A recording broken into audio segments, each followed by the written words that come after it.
Stay classy!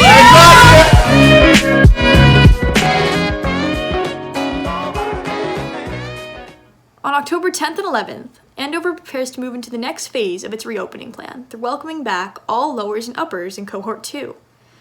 While lower and upper day students were expected to return the week of October 25th, the administration announced in an email earlier this week that these students will have the opportunity to come back along with their boarding counterparts.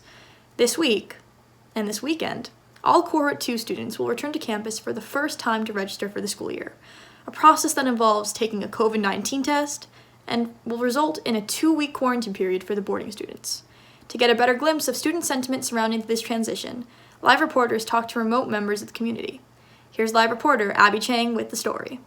Thank you. First, let's take a look at students who are going back to campus next week. Alex ZHANG, class of 23, and DORI ROSENSTRAUCH, class of 23, are both preparing to come back to Andover as part of Cohort 2. They both explained why they made the decision to return to Andover as boarding students this fall. I think the main reason why I decided to come back was I've just been cooped up so long with my family, stuck in my home for most of this year, ever since winter term ended. And I just, honestly, while I do love the family time, it's a bit sickening and I'm a bit tired of it at this point. So I think going back to campus will be, and transitioning back into the school environment will be a nice change of pace for me.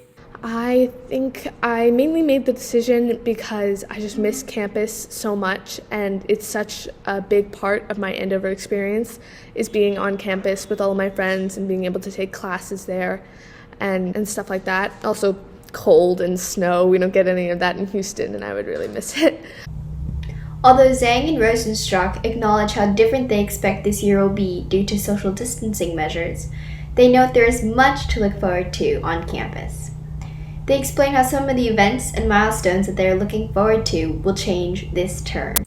Campus life will be very, very different experience from, let's say, last year or a normal year, because there are measures taken like the 14-day quarantine or very limited interaction time, at least at the beginning. So I think it'll definitely be different and something I'm not used to, but I think it'll be worth it, and I hope to be able to meet my friends and make new ones, hopefully, and get back into school life.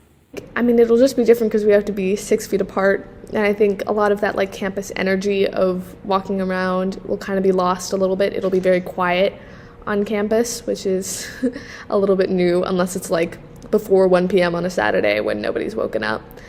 Neither ZHANG or ROSENSTRAUCH have many concerns about staying safe on campus. I think from what I've read, from all the emails and the videos and the resources that Andover has provided, and also from what I've heard from students that are currently on campus, I think Andover is doing their best job they can to make sure everyone on the campus stays safe, and I really appreciate that.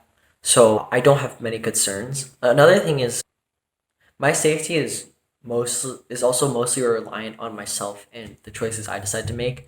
So I think that for me personally, I'll do my best to make sure everyone around me stays safe and I stay safe, so I don't have much concern. I don't really have any concerns about coming back to campus. I think the way that they've done it, the program for getting everybody to stay social distance and the quarantine is working really well, so I don't really have any concerns about being back on campus. While some students are confident in the security of campus in the midst of the pandemic, some students are not so sure. Among them is SEMIRA Robinson, class of 23, who explains what factors influenced her decision to not return to campus this fall. I decided not to come back to campus this term, so I will be staying home with my family.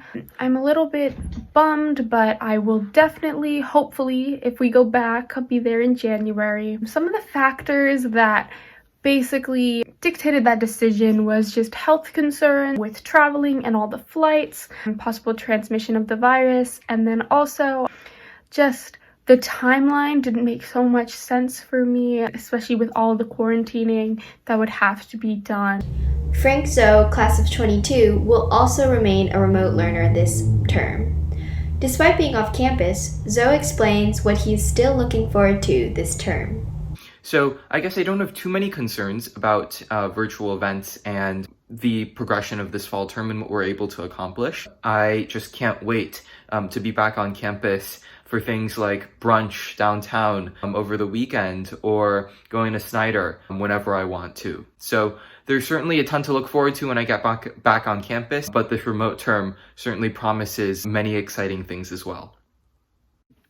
Something I'm looking forward to for this term is just the better ways that our school is utilizing Canvas, and just how remote classes are actually going pretty well. So that's nice. Regardless of whether or not they're coming back to campus with Cohort 2, students we interviewed are finding ways to connect with other members of the Andover community. I've jumped on so many Zooms in the past few months, and it's been so amazing to see, whether it be academics or extracurriculars, figure out ways to make Zoom so streamlined and engaging.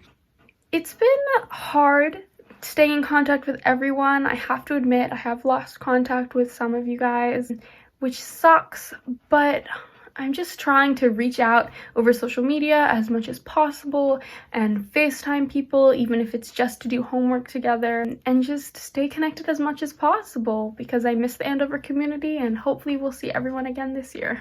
About planning on connecting with friends remotely, we've been playing Among Us on Zoom. I would highly recommend. This is Abbie Cheng reporting.